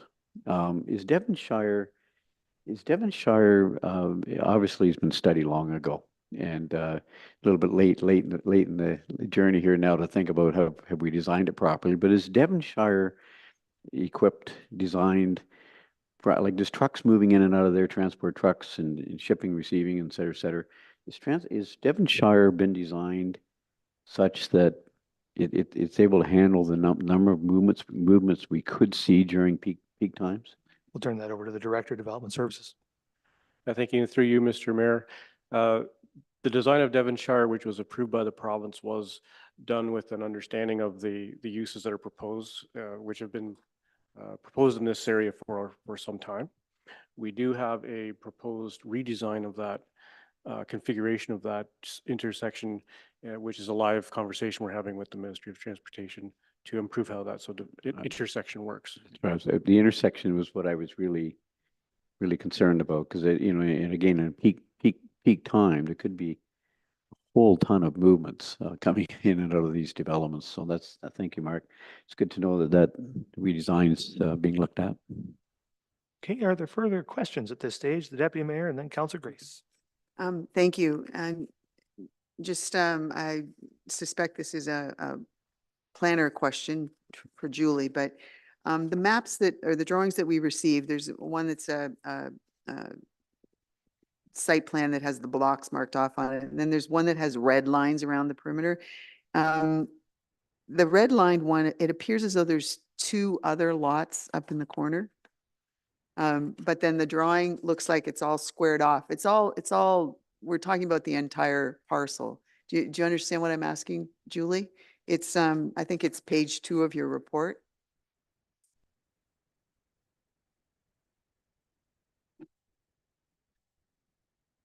Turn it over to the planner for a response on that one. I'm thinking that you've got 3 property addresses, 1208 Goderich, 1220 and 1222.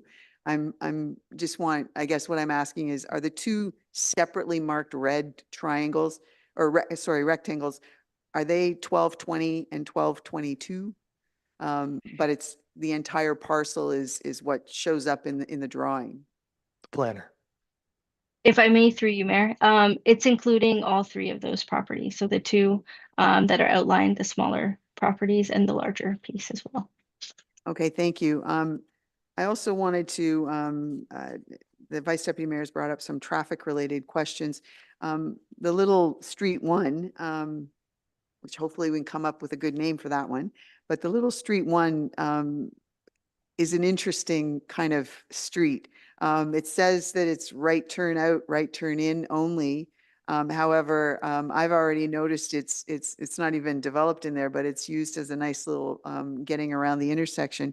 The only other place I think in this general area that we tried that right turn out, right turn in was over by the Independent, and it hasn't always been so successful. So I don't know if it's the right time to ask, but I was hoping that at some point we could get a little more information on how that gets constructed or installed these days to make it really only right out, right in, because that would create some other traffic problems in that corner. So I'll just leave that. I did want to mention it is this developer, we saw him at the Committee of Adjustment not that long ago about the apartment construction at the back, and very excited to see all of that happen because it would be the first opportunity in Saugeen Shores to have underground parking associated with the building. So and we have lots of parking questions always, but that project certainly does set up a really interesting and intriguing solution to some parking challenges. So thank you very much. Thank you, Councillor Grace. Thank you, Mr. Mayor. Thank you, Julie. And actually, I think this question is for Candace because I'm looking at the town comments that were presented.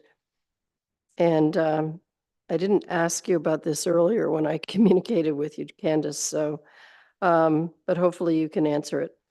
You say in the second paragraph, the second comments, the proposal on block 5 is planned as a future condo, it looks like. Typically, the town wouldn't own or maintain the infrastructure within private condo developments.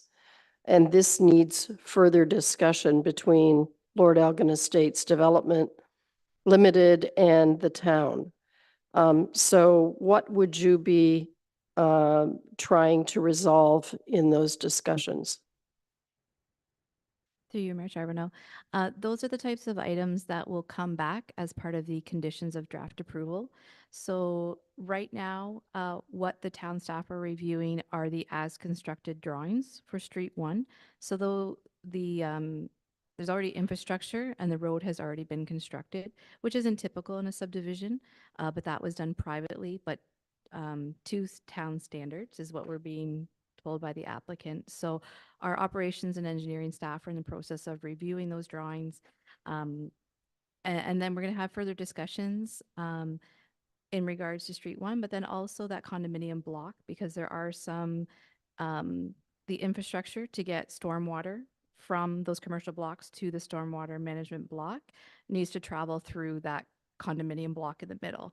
So there's just some technical or more detailed review that needs to be done to figure out what the town is willing to accept and what needs to remain private. And those discussions are often centered around what do we need to ensure that our infrastructure operates properly in terms of looping the water system, et cetera. So those conversations are still happening with staff. That's why staff weren't quite ready to bring all of those conditions forward at this point. Are there further questions at this stage? I might just ask, and I don't know if this is best put to the planner or to potentially to Candace again, but are we in a position at this stage with this draft plan where we're going to be required to, where we have very little flexibility on that road 1 as it sits? I just, it's sort of following up on the deputy mayor's question or comment about that right turn only exit and that entrance into 21. I really think I increasingly believe those are a bad idea. Like the more accesses to 21, I just don't see them as being a very good idea, particularly where you have a controlled intersection right there that the whole development can exit into and go to a light and leave. I just don't know why we permit these unless we have no choice. So I guess that's my question. Is it something that we have to do, or is there still some optionality around it for the municipality? Yes, through you, Mayor Charbonneau. It's always an option that the town can choose to have negotiations with the developer and not accept roads. That road could remain under private ownership. So then they would be responsible for maintenance and future upkeep of that road, and we wouldn't assume it as part of the town public road system if that was the desire. But would we be able to prevent access to Highway 21? That I'm not sure that I can answer that question. The road is already there and is already functioning and is already being used. So to then block that, there's already been a significant amount of time and energy and funds put into the infrastructure and the construction of that road. Oh, I think that probably answers my question. Thank you. Maybe the manager development services.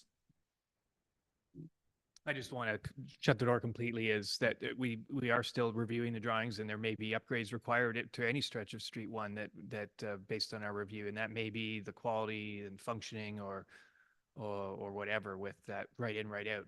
Could be going into two-way traffic, or it could be going into, say a cul-de-sac road. I'm not, surprising anybody, but that we're still reviewing it. So. Okay, thank you. Any other questions before I close the public meeting? Don't see any, so I will now declare that the public meeting is closed. And I'll ask if there are any comments from the committee on this application, and just as the same as the last one, best to avoid making definitive statements about your opinion on the application before we have a report from the planner, but we'll go to Councillor Halpin. Thank you, Mayor, and through you. And I was wondering, with these commercial blocks that are there, has there been consideration that they would be kind of a mix, that you could have commercial on the bottom and then they could have residential on top of them?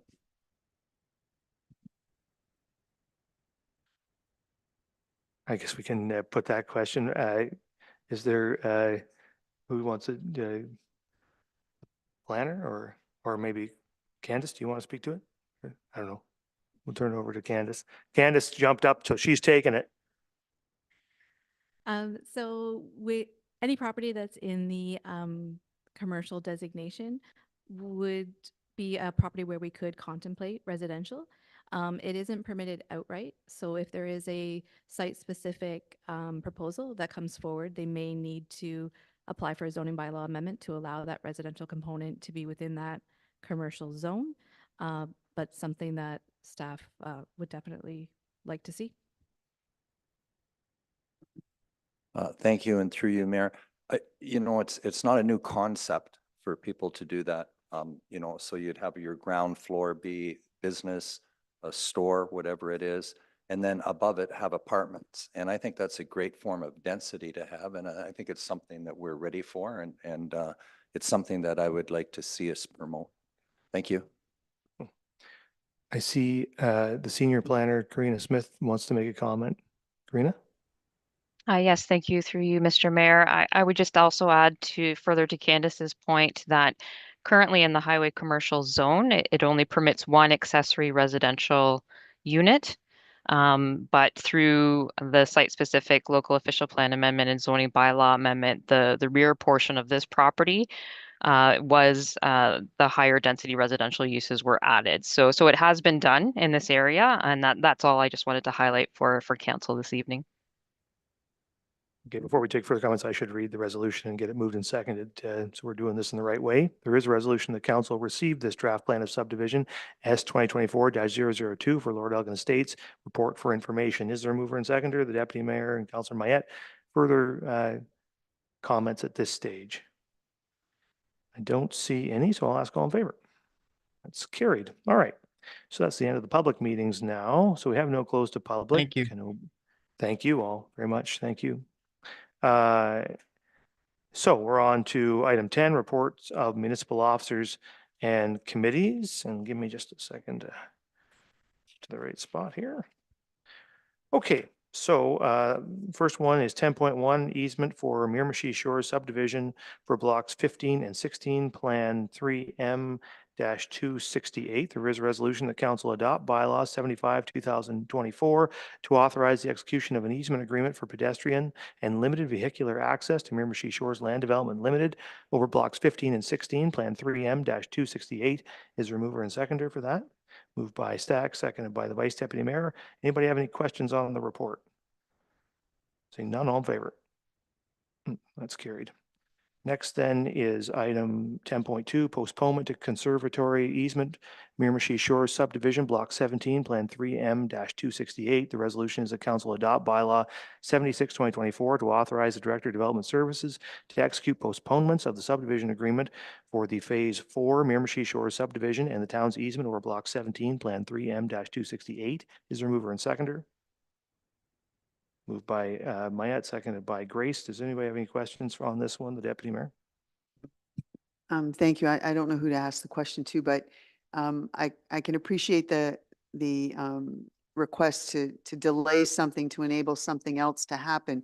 There's no concern though that if this is good now, once they do have the tax receipt or and the other aspects of becoming part of the Escarpment Biosphere Conservancy, there's no negative to then the town doing what we were going to do in the first place. It's just if it's not good now, is it still going to be okay later? Management Development Services.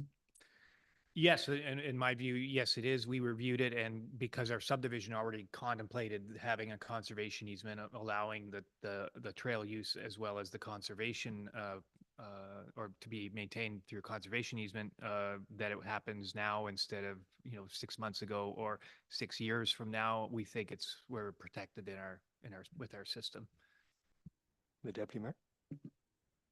The way that I read it was that it had to do with the ownership of the land or conditions on the land. So ultimately, we will have some public conditions attached to this easement, correct? Yeah, the easement exists, and so what it is an order in which they get registered, and without impersonating a lawyer, I imagine I could get in trouble for that, Rachel, but I think that we've reviewed it. Our in-house solicitors assisted in what this means. It just means in the order in which they were registered, there's some primacy of registration, and because the agreement came before the conservation easement, we have to fix that order. So, okay. Further comments, Councillor Stack. Thanks. So just for clarification, our solicitor has reviewed it, and we're comfortable that there's no other breach of our own bylaws by yes, changing. trust her, not Jay. Perfect. Yeah. Thank you. That's good advice right there. Rather further Questions or comments to this? Seeing none, then all in favor? That's carried. 10.3, then removal of holding provision for White Gold Limited, and the resolution is the council adopt bylaw 73, 2024, a bylaw to remove the holding H provisions from the lands described as Plan 697, lots 1 to 31, town of Southampton, town of Saugeen Shores. Is there a mover and seconder? Moved by the Vice Deputy Mayor, seconded by Councillor Stack. Are there any questions to this one? The Deputy Mayor, and then Grace. Thank you. My understanding of what we have before us is not the entire, lots 1 to 31. It's a very specific number of lots. But I wanted to ask a question. We've had a number of development proposals where we've had resistance about access to Bruce Road 13. And this one does set up that at the southerly end, I believe there's three lots, that there would be access out to Bruce Road 13, pretty much kind of, I think, in line with Walnut Street across the street or across that road.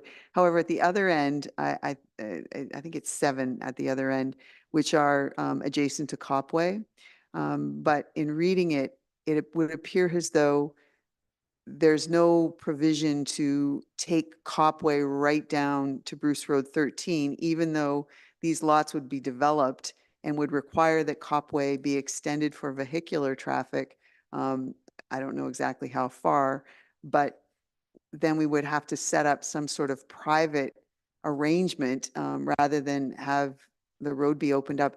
I'm wondering why we can't make a case to open up Copway all the way down and avoid having to have a private agreement for a public access or a public roadway when it's so close to Bruce Road 13, and it would open up so many other potential safety features, I think, for that part of Southampton.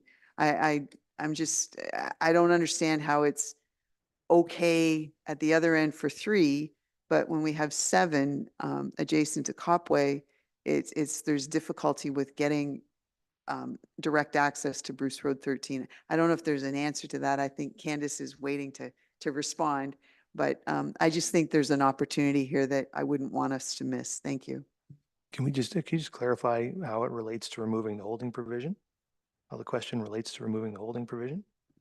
Well, the holding position, it is going to enable the construction, and the construction requires access, and we normally don't enable the addition of residential units on private roads. So we have a public roadway, but it's not open, and we're talking about letting it be the private developer doing something to make it so that they can use it. So is it a public or a private road? Anyway, so that's the best I can come as to how it's related. I understand. I just want to clarify for council's clarity that the change to the Planning Act makes this not optional. Right? Like we have to really, we cannot subject this property to site plan control. And that's all the holding provision pertains to. So I just don't want us to go down the road of debating the development, because this is a fiat from the province. We just don't have any choice here. Is there any other, Councillor Grace? Thank you, Mr. Mayor. My questions are not debating or challenging the holding provision, but for clarification, probably for the public, if that's permitted. Yeah, absolutely. So just in terms of the history of this, when I thought that when this was approved originally, that it was approved as a condominium development, because you have one chunk that's one lot that had 3 single-family dwellings, and you had another lot that had 7 single-family dwellings, and that the intention was that they would be rented. Maybe, and so I guess I wanted to know, and related to that, I thought that there was a provision in the original application saying because it was a condominium development or intended to be, that the roads and streets would not have to meet those municipal standards. And I wondered if Candace could clarify if my understanding is correct now, or, if there's been a change there. Through you, Mayor Charbonneau. When I reviewed the history from when the holding was applied in 2021, there was no application for a draft plan of condominium associated with the application. So the rezoning itself permitted multiple dwellings to be on the two separate sections of the lot. And in terms of, because they are private developments, there'll be a private driveway or a private laneway leading up to each of the dwellings. So there aren't any municipal road standards necessarily for those driveways. It will be the same as any driveway or laneway to one single residence. Okay, thank you. I also, just another clarification, if I may, because I got a question from a resident on this today. I think when we had the original application, the EP zone was around 65% of the area that's owned. And I just wanted your confirmation, I guess, that the EP zoning that was part of this is remaining the same. There's no change to the EP zoning in this piece of property. Through you, Mayor Charbonneau. Yes, the EP zone will stay as is. The only request right now is to remove the H holding symbol from the R1 portions of the property. Okay. Any further questions about this, Councillor Halpin? Thank you, Mayor, and through you. So who will retain ownership of the EP land illustrated there?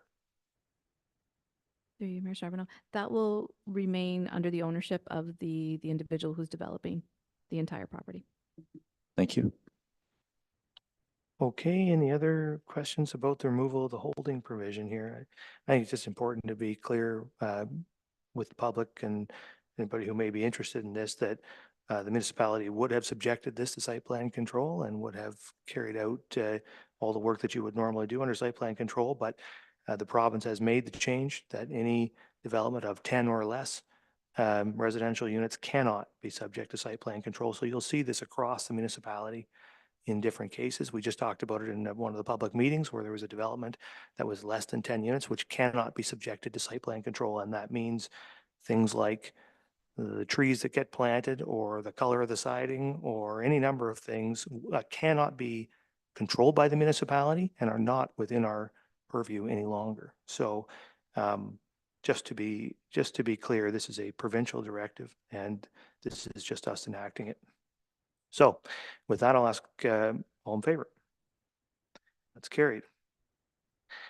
Okay, and then 10.4, release of subdivision agreement for East Hampton. And the resolution is that council adopt bylaw 74/2024, being a bylaw to authorize the partial release of instrument number LT 4459, being a subdivision agreement registered on May 16th, 1977 for lots 1 to 50 and block A on plan M42. Is there a mover and seconder? Halpin and Davinsky. Any questions or comments to the resolution? Halpin. Through you, Mayor.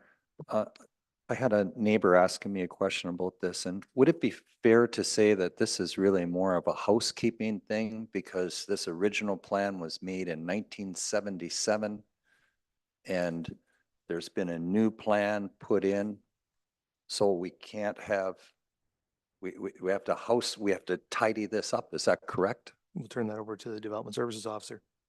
Through you, Mayor Charbonneau. Yes, in a way it is housekeeping. It's not that you can't have two separate subdivision agreements registered to the same lands. It's just that they may have conflicting conditions. And so because most of the lands on the west side of Grenville have already been developed, it was felt that that subdivision agreement doesn't have to be released from that side, but we're dealing with new development on the west side of Grenville by launch properties through the East Hampton developments that are happening there. And so it's a cleaner way of moving forward and allowing development to only have one set of conditions and one set of standards that they need to meet. Thank you very much. Thank you. Any further questions on this one? Seeing none, then all in favor? That's carried. All right, so now we're on to bylaws, and we have 4 of them there for consideration. Anybody want to consider any one of them on their own? Seeing no request for that, then the resolution is the bylaws 73, 2024, 74, 2024, 75, 2024, and 76, 2024 are hereby read a first, second, and third time and finally passed and sealed the 16th day of September, 2024. Is there a mover and seconder? The Vice Deputy Mayor and the Deputy Mayor. Any questions or comments? Seeing none, all in favor? That's carried. Now the confirmatory bylaw, it's resolved that bylaw 77, 2024, being a bylaw to confirm the proceedings of the Council of the Town of Saugeen Shores, is hereby read a first, second, and third time and finally passed and sealed the 16th day of September, 2024. Is there a mover and seconder? Davinsky and Stack, all in favor? That's carried. And finally, the resolution is that this regular council meeting of September 16th, 2024 hereby adjourns at 8:35 p.m. Is there a mover and seconder? Moved by Myatt, seconded by Halpin, all in favor. Council stands adjourned. Have a good evening, everybody.